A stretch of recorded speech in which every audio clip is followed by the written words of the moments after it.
na washauri kwamba wasichukue sheria mkononi, kwa sababu Mungu aweza kubadilisha mtu wakati wowote na kumfanya kuwa mtu mwingine. Baada ya kijana Kelvin kunusurika kuuawa na wananchi wenye hasira kali katika kata ya Kiutu iliyopo wilayani Arumeru mkoani Arusha, baada ya kudaiwa kuikwapua simu akiwa yeye na rafiki yake na kupelekea wananchi hao kuchoma pikipiki, hatimaye leo hii tumempata mchungaji Salome Laurent Kikoti ambaye yeye alichangia kwa kiasi kikubwa cha kufanya ibada pamoja na kutoa neno la Mungu ambalo liliwezesha kijana huyo kuondolewa kwenye mikono ya wananchi waliotaka kumuua na kisha kuondoka naye.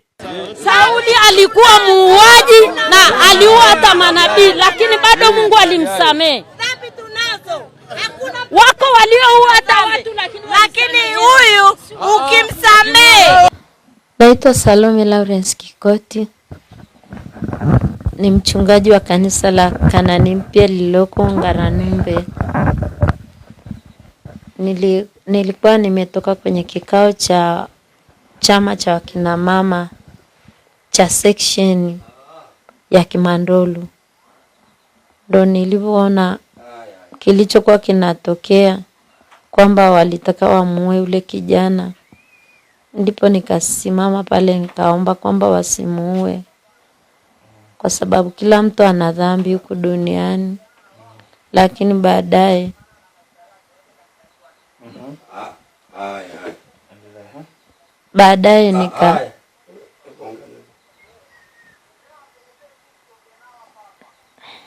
Hello.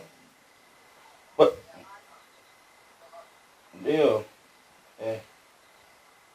Ngoja tumalize.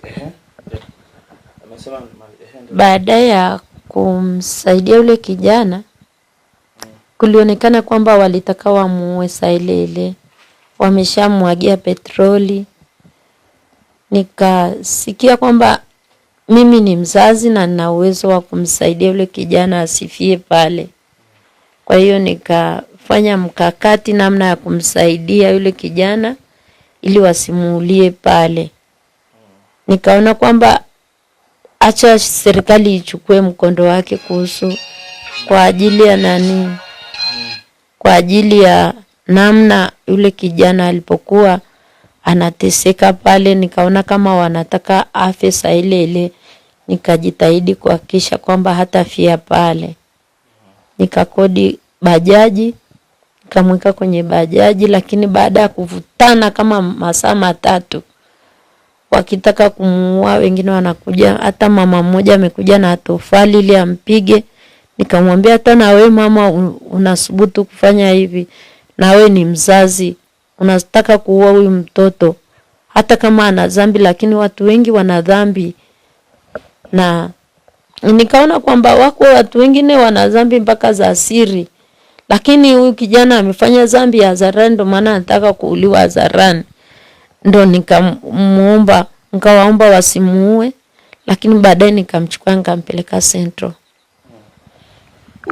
Okay. Wewe ni mchungaji? Ndio, mimi ni mchungaji ambaye nachunga kanisa linaitwa Kanani Mpya, na ni kanisa jipya la Maturubai, tuko hapo Ngaranumbe. Okay, baada ya kumuondoa pale na bajaji, mlimpeleka wapi? Baada ya kumtoa pale nilienda naye moja kwa moja Central. Nikajieleza pale mbele ya mapolisi Central, lakini si hivyo tu, tuliandika makosa yake na namna nilivyomtoa pale na kumpeleka mpaka Central. Lakini pia niliwaeleza mapolisi kwamba alionekana kwamba alionekana kwamba tayari ni mhalifu, lakini nikasema acha sheria ya serikali ifanye kazi yake, kwa sababu ni kweli alikuwa mhalifu. Lakini walivyotaka kuchukua hukumu mkononi, nikaona hiyo si sawa.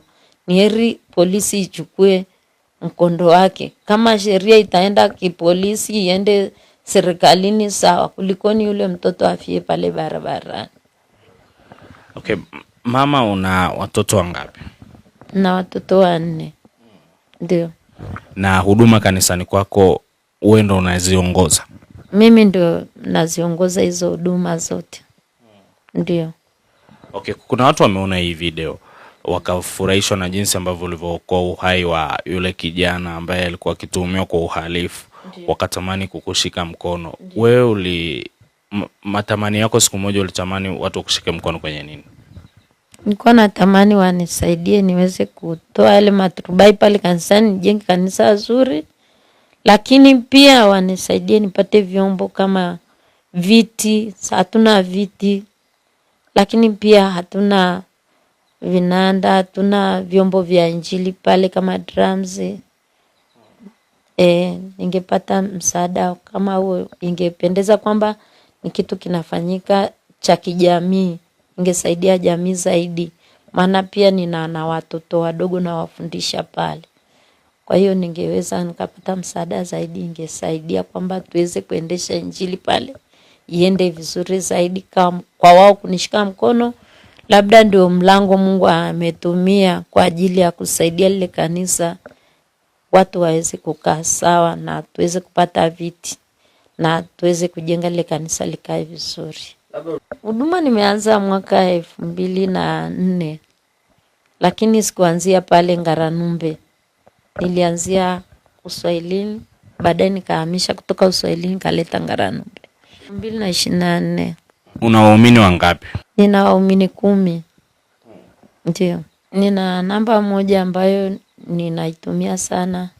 Namba 2. Kuna namba 0764 23 65 73. 0764 23 65 73. Nawashauri kwamba wasichukue sheria mkononi, kwa sababu Mungu aweza kubadilisha mtu wakati wowote na kumfanya kuwa mtu mwingine. Ndio maana pale katika ule mkutano niliwaambia kwamba Mungu aliweza kumbadilisha Sauli wakati anaua manabii, na akambadilisha Sauli mpaka akaja akaitwa Paulo na akawa nabii mzuri na akaandikwa kwenye Biblia na injili yake iko mpaka sasa.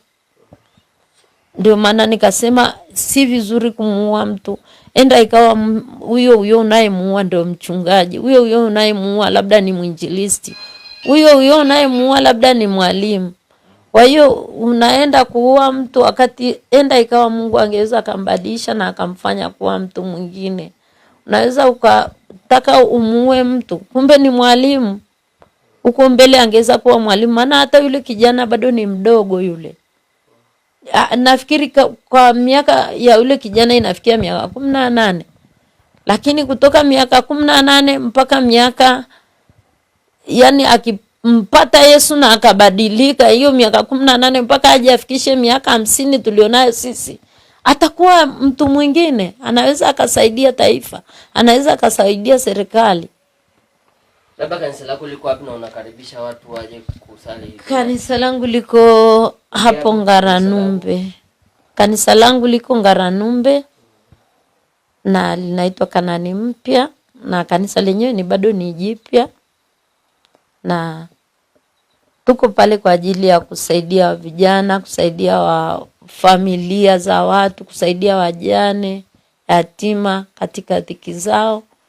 Na kwa sababu ndio wakati tunaendelea kuendesha huduma pale, nafikiri kwamba inaweza ikawa nzuri sana wakija hapo, tunaweza tukaendesha vizuri huduma ya Mungu na watu wakaokolewa na kuponywa.